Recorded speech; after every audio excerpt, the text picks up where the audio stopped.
제가 아주 오래전에 미국에 갔을 때입니다. 친구가 모텔을 잡아줘가지고 제 아내와 함께 기거하게 됐는데 그 이튿날 아침 일찍 운동을 한다고 걸어서 나갔습니다. 제 머릿속에는 야, 여기가 어디고 어떻게 갔다 어떻게 오면 되겠다는 계산을 딱 하고 나갔는데 한 2시간 운동을 하고 걸어왔는데 도대체 모텔을 찾을 수가 없는 거예요. 영어를 합니까? 제가 뭘 합니까? 정말 그때의 심정을 얘기하면 여러분들 눈물 납니다. 이야, 하나님 앞에 기도를 하면서 어떻게 할까? 이거 아침인데 근데 가만히 보니까 어떤 집에 불이 켜 있어요. 그래서 내가 무조건 들어갔어요. 그래서 제가 나 길을 잃었다. 그러니 어떻게 하면 좋겠냐? 나 좀 찾아달라. 이렇게 얘기를 했더니 이렇게 뚫어지게 쳐다보더니만 이 양반이 그러면 거기가 어디냐? 그래서 슈이트 모텔이라는 건 안 까먹어가지고 얘기를 했더니만은 인터넷을 계속 치는 거예요. 그러니까 슈이트 모텔이 엄청 많은 거야. 그래, 여기냐? 아닌 것 같은데. 여기냐? 아닌 것 같은데. 그 나중에 이제 긴 거 같은데라고 하는 생각이 들어가지고 여기 같다 얘기하니까 지도 한 장을 딱 뽑더니만 자기가 있는 곳이 여기고요. 당신이 가야 될 것은 여기니까 지금 이렇게 해서 오른쪽으로 왼쪽으로 돌아서 이렇게 가면 된다. 그러면서 이 지도를 갖고 가면 된다. 그래서 제가 그 지도를 들고 찾아갔더니 슈이트 모텔이 나왔어요. 얼마나 기쁘고 행복하고 그때 그 마음이 설명할 수가 없어요. 여러분, 길을 잃어버린 사람의 심정이 어떤 것인가를 제가 압니다. 그래서 저는 지금도 그분의 이름이나 그 모습은 다 잊어버렸지만은 그때 그 사건 하나를 기억하면서 그분을 기억하며 감사 기도를 드릴 때가 지금도 있습니다. 너무나 큰 환대를 받았기 때문에 너무너무 감사한 거죠. 오늘 본문 말씀이 아브라함이 사람들을 어떻게 환대했는가를 보여주는 내용입니다. 아브라함이 마므레 상술의 수풀이라고 하는 그 밑에 살고 있었습니다. 근데 정오 때쯤 되었는데 아브라함 앞에 3사람이 나타나는 거예요. 근데 이 아브라함은 그들에게 굉장히 극진히 대접을 했다고 하는 것이 오늘 본문의 이야기입니다. 같이 한번 읽겠습니다. 시작. 가로되 내 주여, 내가 주께 은혜를 입어 싸우면 원컨대 종을 떠나지 마옵소서. 물을 조금 가져오게 하사 당신들의 발을 씻기시고 나무 아래 씻으소서. 이렇게 얘기합니다. 이 말을 얼른 들어보면 아브라함이 벌써 이들이 천사인 줄 알아챈 것 같지만 히브리서 13장 2절에 가면 이렇게 얘기합니다. 아브라함이 손 대접하기를 즐거워하다가 부지 중에 천사를 대접했다. 이 말을 한마디로 얘기하면 아브라함은 손님 대접하는 것을 굉장히 즐겁게 여기며 살아가는 사람이었는데 그런 마음이 평상시 있다가 또 손님이 오니까 즐겁게 대접을 하다가 부지 중에 천사를 대접했다. 이런 말이 되는 겁니다. 어떤 사람은 천사인 줄 알았다 이렇게 얘기할지 모르겠는데 음식을 만드는 것을 보게 되면 천사인 줄 모르고 사실 대접을 한 걸로 보게 됩니다.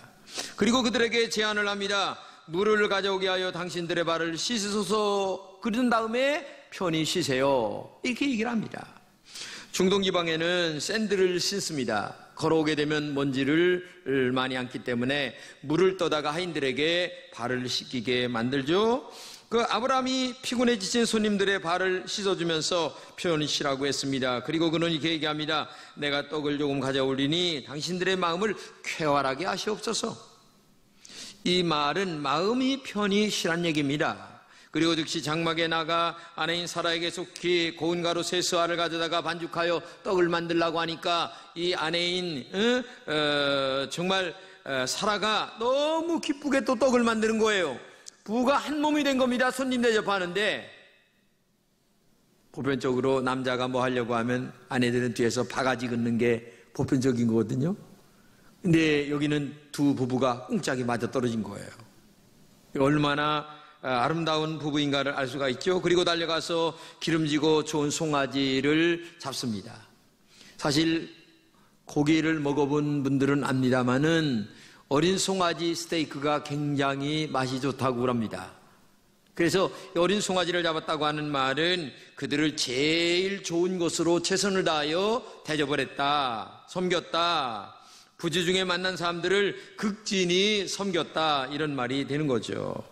아브라함은 그들이 천사인 줄 알지 못하고 대접했습니다. 그런데 그부 중에 한 분은 하나님이었고 두 사람은 천사였습니다. 부지 중에 대박이 터진 거죠. 나그네를 대접했는데 그들 속에 하나님이 계셨다니 너무나 놀라운 일이 아니겠습니까? 우리가 신앙생활하면서 잃어볼 때에 손님 대접하기를 잘해야 합니다.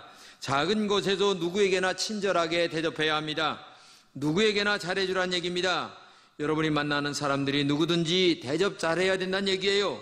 어떤 경우에도 어떤 사람을 만나든지 잘 섬길 줄 알아야 된다는 얘기입니다. 그들 중에 주님이 계시다는 것을 알아야 되기 때문에 그런 거예요.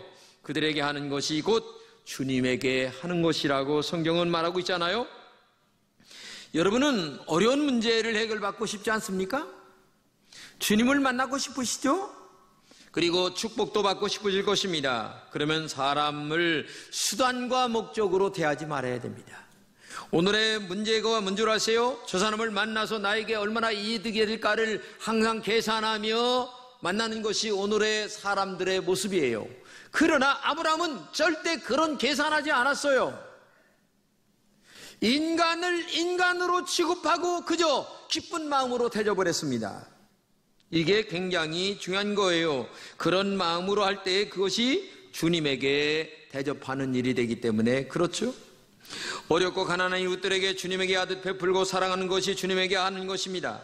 다시 말하면 우리 주님에게 정말 무엇인가를 하고 싶다면 내가 지금 만나는 가까운 사람들을 주님에게 하듯 친절하고 아름답게 섬기면 그것이 주님에게 하는 것이다. 이렇게 성경은 말하고 있습니다. 마태복음 25장의 비유가 나오는데 오른쪽에는 의인이고 왼쪽에는 죄인들이 있어요. 근데 예수님이 오른쪽 의인을 향해서 말씀하세요. 같이 한번 읽겠습니다. 너희들은 내가 굶주릴 때에 먹을 것을 주었고 내가 헐벗을 때에 입을 것을 주었고 내가 나그네 되었을 때에 영접해 주었고 옥에 갇히고 병들었을 때 찾아주었고 도와를 주었다. 이렇게 얘기를 합니다. 그러니까 이 오른쪽에 있는 의인들이 깜짝 놀라요. 주님, 언제 우리가 주님을 그렇게 한 적이 없는데요? 그러니까 그때 주님이 이렇게 얘기합니다. 내 형제 중에 지극히 작은 자 하나에게 한 것이 곧 나에게 한 것이다. 그리고 왼편의 죄인들에게 얘기합니다. 다 같이 읽어요. 너는 내가 굶주릴 때에 먹을 것 안 주었고 헐벗었을 때 입을 것 안 주었고 나그네 되었을 때 냉대했고 내가 옥에 갇히고 병들었을 때 너희들은 관심이 없었다. 이때 죄인들이 말합니다. 언제 우리가 그런 적이 있습니까? 그러니까 주님은 말합니다. 지극히 작은 자 하나에게 행한 것이 곧 나에게 한 것이다. 이렇게 말씀하십니다. 아브라함은 억지로 한 것이 아닙니다. 계산하고 한 것이 아닙니다. 내가 이걸 이렇게 하면 나에게 얼마나 이익이 있을 것이다 라고 해서 한 것이 아니에요. 억지로 섬기면 상대방을 기분 나쁘게 할 수가 있어요. 진정한 섬김은 은혜가 되지만 억지로 섬기면 문제가 생기게 되는 거죠. 섬김과 은혜는 항상 연결되어 있는 겁니다. 아브라함은 나그네 셋을 만났을 때에 중요한 말을 합니다. 내가 주께 은혜를 입어 싸우면, 이런 말 합니다. 이 말은 섬길 수 있는 기회를 달라, 그런 말이에요. 즉 섬길 수 있다는 것이 은혜를 받는 것이란 얘기죠. 본문의 아브라함의 가치관 아주 독특합니다. 내가 은혜를 입었기 때문에 섬김의 기회가 있어야 된다는 겁니다. 다른 말로 섬기면서 은혜를 받겠다는 얘기입니다. 섬기는 것이 은혜를 입는 길이란 얘기죠. 섬김은 기쁨이 있어요. 그러나 섬길 기회는 많지 않습니다. 섬김의 기회가 오면 하나님의 은혜를 입는 시간임을 우리가 알면서 이웃들을 따뜻하게 섬겨주면 그것이 하나님이 기억하시고 우리들에게 축복으로 남겨주시는 거예요. 여러분, 장애인 올림픽 우리가 많이 봅니다. 근데 사실 장애인 운동선수보다 뒤에서 봉사하시는 분들이 훨씬 더 많아요.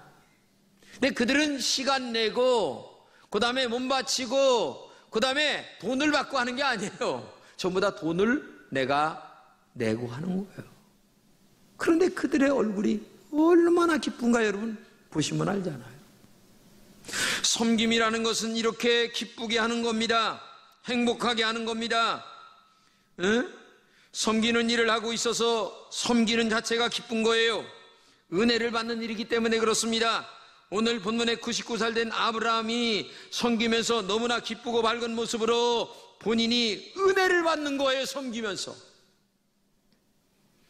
나의 존재감이 언제 가장 잘 나타난 줄 여러분 아십니까? 섬길 때 가장 잘 드러나는 것입니다. 다른 사람을 섬기면서 살아계신 하나님의 은혜를 받게 되는 거예요. 그러므로 언제나 섬길 수 있는 기회를 놓치는 그런 일이 있으면 안 되는 거죠. 우리의 인생은 그렇게 길지 않습니다. 우리의 생애는 잠깐 지나가는 겁니다. 그러므로 섬길 수 있는 기회가 왔을 때에 잘 섬기는 게 중요합니다. 섬기려는 마음이 중요합니다. 우리는 살아가면서 섬길 수 있는 기회를 정말 만나지 못하지만 한 번이라도 섬길 수 있는 기회가 있다면 내 시간 들이고 내 물질 들이고 마음을 들이면서 섬길 때에 그것이 바로 주님을 섬긴다고 하는 사실을 알아야 돼요. 어떤 사람들은 나이가 들면 섬기겠다고 합니다. 건강하고 돈 많이 버는 다음에 섬기겠다고 얘기합니다. 난 아직 믿음이 약해서 안 돼요. 난 믿음이 자란 다음에 하겠습니다. 이렇게 또 하는 분도 있어요. 그러다 보면 세월 다 지나가고 섬길 수 있는 기회는 다 지나가는 거예요. 우리의 인생을 섬길 수 있는 기회는 그렇게 많지 않아요. 아니, 기회가 많이 있는 것이 아니라 우리들의 욕심이 섬기질 않아요. 별의별 핑계를 다 냅니다. 나는 이래서 안 되고요, 저래서 안 되고요. 그래서 섬기질 않아요. 제가 처음 개척하고 한 달이 되었을 때에 지금 여기 앉아 계시지만은 우리 교회에 백이순 권사님이 오셨어요. 개척교회 교인이 한 명도 없는데 신앙생활 잘하는 사람이 한 분이 오셨는데 얼마나 마음이 기쁘겠어요. 근데 그때 하시는 말씀이 그랬어요. 목사님, 제가 작은 교회에 와서 섬기려고 왔으니 받아주시겠습니까? 얼른 받았죠.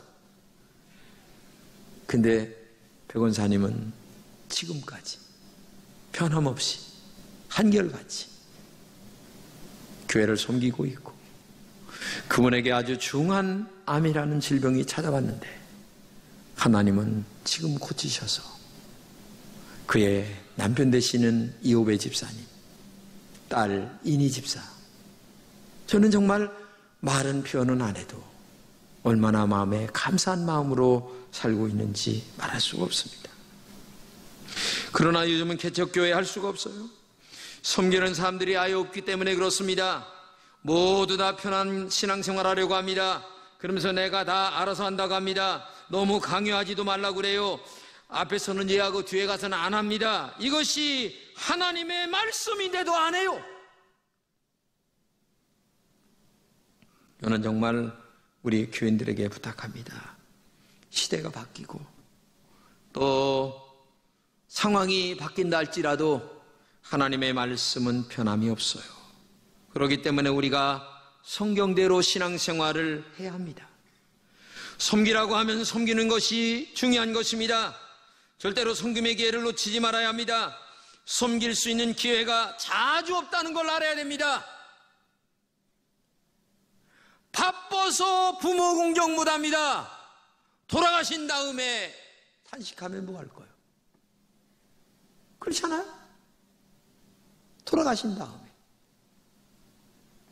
그러면 섬길 때에 어떤 방법으로 섬겨야 할까요? 특히 섬길 때에는 상대방의 입장으로 섬겨야 됩니다. 아브라함은 이렇게 말합니다. 당신들의 마음을 쾌활케 하신 후에 지나가소서. 이것이 섬김의 방법이에요. 마음이 쾌활하시면 언제든지 지나가세요. 나의 섬김이 상대방의 마음을 상하게 하면 잘못되는 거예요. 여러분들이 교회를 섬길 때도 마찬가지입니다. 자기의 기분과 감정으로 섬기지 마세요. 제발 하나님을 그렇게 대접하지 마세요. 얼마나 하나님이 기분 나빠하시겠어요. 하나님이 받으실 만한 마음으로 하나님의 입장에서 섬기세요. 내 형편과 처지, 자기 감정, 기분 그렇게 섬기지 마세요. 하나님이 그런 거 받질 않으세요. 오늘날 교회 안에 많은 사람들이 봉사하면서도 자기의 감정과 기분으로 봉사하는 사람들이 너무나 많아요. 하나님은 그런 섬김 같지 않아요. 인간도 기분 나빠하는데 하물며 하나님이 그런 거 받으시겠습니까? 하나님이 눈먼 봉사이십니까? 아니에요. 그러자 그들이 말합니다. 내 말대로 그리하라. 이 말을 듣고 아브라함은 신이 나서 움직이기 시작합니다. 바로 인생의 기쁜 순간이 여기서 생기는 거죠. 섬기는 것을 기뻐한 아브라함의 모습이 정말 어떤 신앙인가를 알게 되잖아요. 이것이 섬기는 자의 기쁜 모습이에요. 신앙을 복잡하게 생각하지 말아야 합니다. 아브라함은 섬기는 것이 자기의 희생이라고 전혀 생각하지 않았습니다. 즐거움으로 섬기다 보니 그 사람의 믿음의 진수가 여기서부터 나타나는 것입니다. 이것이 주님이 꿈꾸는 세상이고 너희들이 이렇게 신앙생활할 때에 이 세상이 아름다운 것이다 이렇게 말씀하고 계십니다. 그래서 주님은 자기 목숨을 먼저 십자가에 내놓으시면서 이렇게 섬기는 것이다 라고 말씀했어요. 계산하지 말아라. 이렇게 계산해서 섬기면 나에게 얼마나 돌아올 것이다. 이렇게 계산하지 말고 섬기면 하나님이 알아서 다 축복해 주실 거야. 그리고 손해가 되든 어떻게 되든 믿음 안에서 섬기다 보면 하나님이 기억하시고 은혜로 역사하실 줄로 믿습니다. 이게 주님이 원하시는 일이에요. 미국의 찰스 커슨이라고 하는 분이 있는데 이분이 닉슨 대통령의 보좌관을 지내다가 이분이 예수님을 만나게 됩니다. 그리고 보좌관을 그만둔 후에 교도소 선교를 하게 돼요. 그러면서 그분이 책 한 권을 쓰게 되는데 그 책에 이런 내용 하나가 나옵니다. 테레사 수녀를 모셔다가 그 미국의 국회의원들 앞에서 연설을 할 수 있는 시간이 있었어요. 근데 미국 사람들은 이 박수 치는데 굉장히 인색하지 않아요. 조금만 저기에도 막 박수 치고 조금만 저기에도 막 박수 치고 이렇게 격려하는 게 그 사람들의 문화인데 놀랍게도 첫 번에는 박수를 치다가 중간쯤서부터 박수가 하나도 안 나오는 거예요. 그리고 마지막에 연설이 다 끝났을 때에는 박수가 하나도 안 나오고 모든 의원들이 꽁꽁 얼어붙은 사람처럼 꼼짝을 못했다는 거예요. 왜? 테레사 수녀가 한마디 한 말 때문에. 그게 뭐냐? 섬길 줄 아는 사람만이 다스릴 자격이 있다. 섬길 줄 아는 사람만이 의원이 될 자격이 있다라고 하는 말 한마디에 그들은 말문이 막혔고 그리고 박수를 할 수 없을 정도로 가슴에 많은 충격을 받게 됐다는 얘기입니다. 오늘 많은 사람들이 교회나 아니면은 어느 모임에서 섬기려 하는 자세가 아니라 섬김을 받으려 하는 마음 때문에 문제가 생기는 겁니다. 내가 정말 이 단체를 섬기고 그리고 진정한 모습으로 주님의 마음으로 섬기겠다고 하는 마음을 가져보세요. 그러면 사람들이 알아서 섬겨줄 거예요. 그렇지 않아요? 그런데 교회 안에서도 장로님들은 훨씬 더 섬겨야 됩니다. 다행히 우리 교회 장로님들은 머리에 힘을 안 주고 목에 힘을 안 줘서 감사해요. 늘 섬기려고 하는 마음으로 사시니까 얼마나 감사한지 말할 수가 없는데 어느 교회 보게 되면 이분들이 목에 기부스를 해서 교회가 안 되는 경우가 많이 있는데 정말 우리 교회는 장로님들서부터 모두 다 섬기는 은혜가 있기를 주님의 이름으로 축복합니다. 어제도 제가 오후에 잠깐 교회 들렸는데 화장실에서 청소하는 우리 집사님을 봤어요. 나이가 지긋하신 분이 교회 와서 화장실을 청소하는데 제가 말은 안 했지만 마음에, 그래, 신앙생활은 저렇게 하는 거야. 응? 신앙생활은 저런 마음으로 하는 거야 하는 마음을 가지면서 그럴 마음으로 축복했습니다. 우리의 문제는 섬기지 않으면 성경을 바르려는 것이 문제입니다. 주님, 내가 먼저 섬기라고 하셨는데 우리 주님은 십자가에 죽으시면서 섬기는데도 불구하고 주님처럼 섬기려고 하지 않아요. 응? 그러기 때문에 이 교회가 문제가 되는 거예요. 정말 부탁합니다. 섬기는 자가 주님의 은혜를 받는 자임을 기억하시기를 바랍니다. 원정수 권사님 여러분 아시죠? 이분이 지금은 목사님이 되었다고 하는 말도 있는데 이분의 간증 중에 이런 이야기가 나옵니다. 한 번은 병원에 출근하는데 할머니 한 분이 여기 있다 옆구리에 뭐 이만한 걸 차고서 퇴원을 하는 거예요. 울면서. 그래서 할머니 왜 그렇습니까? 돈이 없어서 병원에서 쫓겨나는 거라는 거예요. 그러니까 너무 가슴이 아파서 이 할머니를 모셔다가 수술을 한 거예요. 그리고 자기가 수술 비용과 약값을 다 내서 이렇게 보내드렸는데 그날 밤 꿈에 예수님이 나타나셔서 종수야, 내가 너를 의사 만들길 잘했다. 내가 너무 아파서 이 병원 저 병원 뛰어다녀 보았지만 돈이 없다는 이유로 내가 얼마나 쫓겨난 줄 너 알지? 그때 내가 나를 수술시켜주고 약 발라주었지. 그 약 먹고 나서 너를 의사 만든 거 정말 참 자랑스럽게 생각한다. 이런 꿈을 꾸고 이 권사님은 눈물을 펑펑 쏟으면서 그래, 앞으로 평생토록 내가 힘들고 어려운 자들에게 하나님이 나에게 축복하신 건강, 물질 있는 거 가지고 많이 섬기다가 하나님 앞에 가야지 하는 마음을 갖게 됐다고 하는 그런 얘기입니다. 여러분, 하나님이 주신 건강, 물질, 지혜, 배움, 이런 것 가지고 오늘의 사회는 죄 짓는 곳에 쓰는데 아주 혈안이 되어 있어요.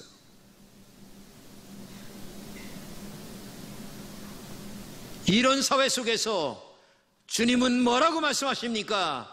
내가 십자가에서 너희를 섬긴 같이 너희들도 오늘 나를 섬기는 자가 되라. 이렇게 부지중에 천사를 대접한 결과는 뭘까요? 첫째는 아브라함이 그렇게 원하던 아들을 내년 이맘때에 낳겠다는 약속을 하십니다. 그리고 1년이 지난 후에 아들 이삭을 낳는 축복을 받게 되죠. 이 일 후에 아브라함의 믿음이 엄청나게 자라납니다. 아, 전능하신 하나님, 살아계신 하나님, 그 하나님은 진짜 하나님이구나. 그래서 나중에 아들 이삭을 바치는 일이 있잖아요. 믿음이 커가지고. 이게 섬김의 결과예요. 또 하나가 있는데 뭐냐면 하늘의 극비 상황인 소돔성의 멸망을 아브라함에게 미리 알려줍니다. 이건 하늘의 극비 상황이거든요.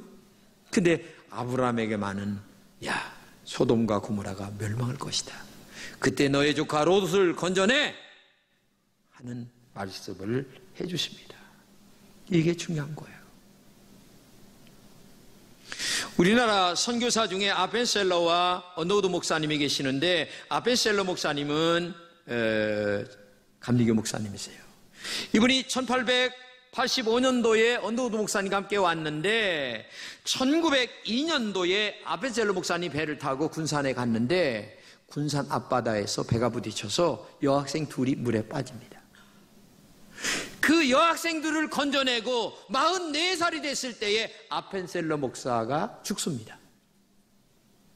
그때 얼마나 미국에 있는 사람들이 젊은 아펜셀러가 죽었다는 것에 충격을 받아요.